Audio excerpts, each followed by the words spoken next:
15 menit. Tapi 7 menit aja, Bu. Maksimal 7 menit. Jadi saya akan membawakan kisah Nabi Nuh alaihissalam.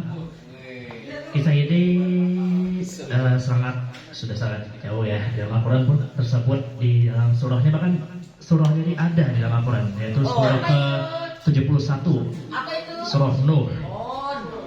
Gitu.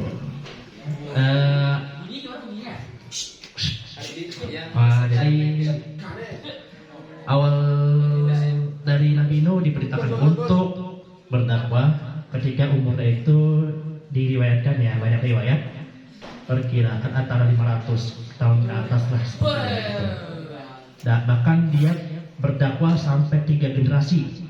Bayangin, berarti ini kakek, anaknya, terus cucunya. Tiga apa tiga generasi. Oh iya, cicitan boleh lah gitu. Jadi kan banyak kan gitu kan. Bahkan sampai umur 950 tahun gitu. Bahkan umurnya sampai ribuan tahun gitu. Baiklah, dakwah Nabi Nuh ini tidak mudah gitu. Bahkan dia itu datang dari mulai terbuka terang-terangan gitu, mengajak kaumnya, hai kaumku, ayolah kembalilah kepada Allah, janganlah kau berbuat sesat.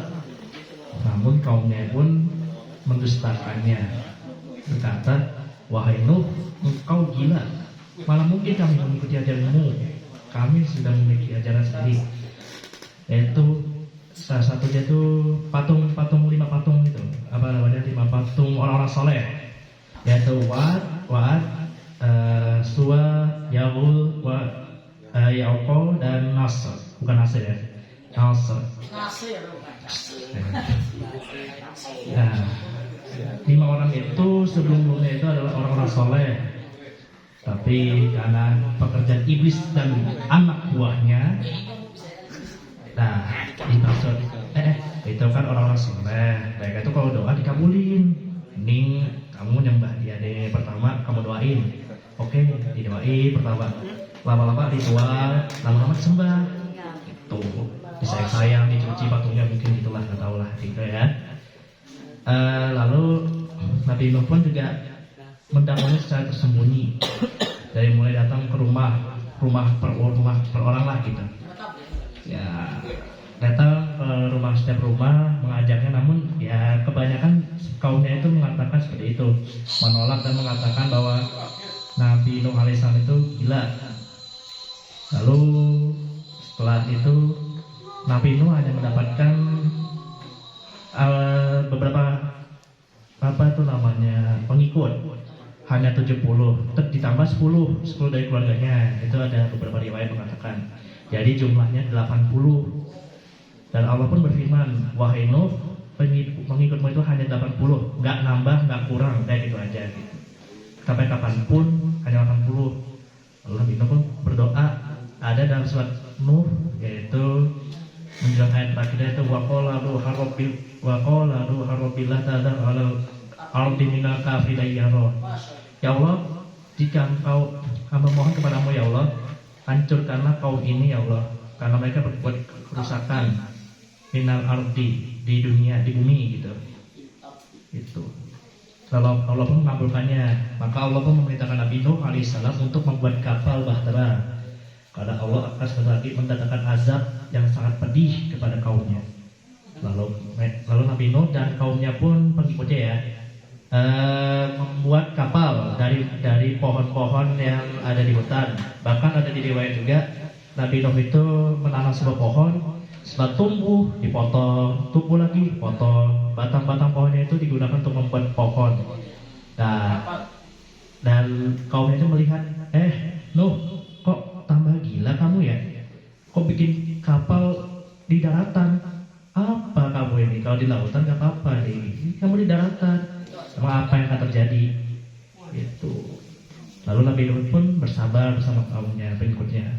Setelah kapal itu terjadi, lalu Allah memerintahkan kepada Nabi Nuh untuk membawa hewan-hewan secara berpasang-pasangan, jantan betina, ya pasti ya jantan betina.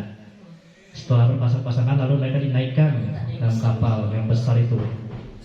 Setelah itu dari itu naik ke kapal dan Tidak lama kemudian Allah pun menurunkan azabnya.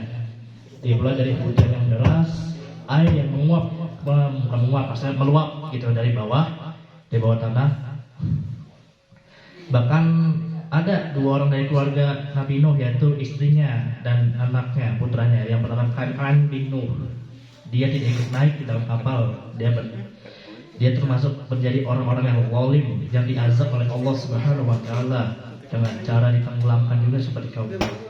Ketika kaumnya sudah banjir itu mulai melanda, semua pun ya porak-poranda gitu. Bumi dipenuhi dengan air, bahkan sampai tidak ada daratan sama sekali. Lalu Nabi Nuh melihat di atas kapalnya itu putranya sedang mendaki bukit. Wahai anakku, kemarilah.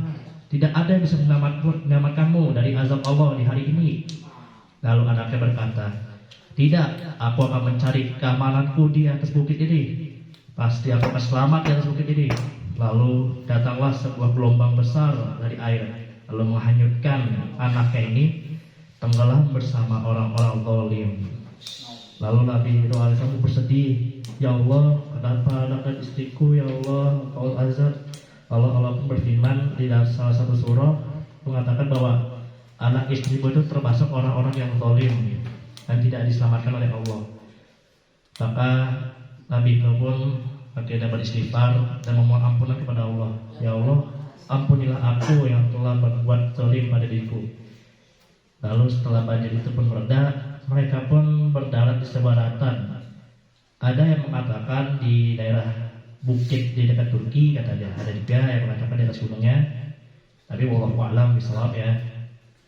Jadi itulah kisah singkat dari Nabi Nuh alaihissalam.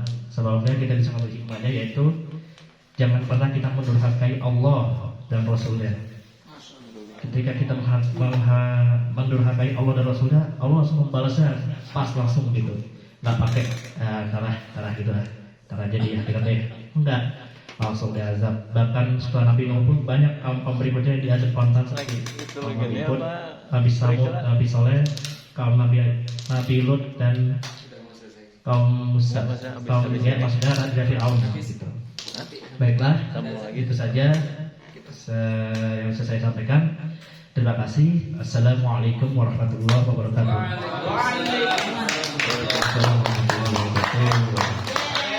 Terima kasih untuk Anda.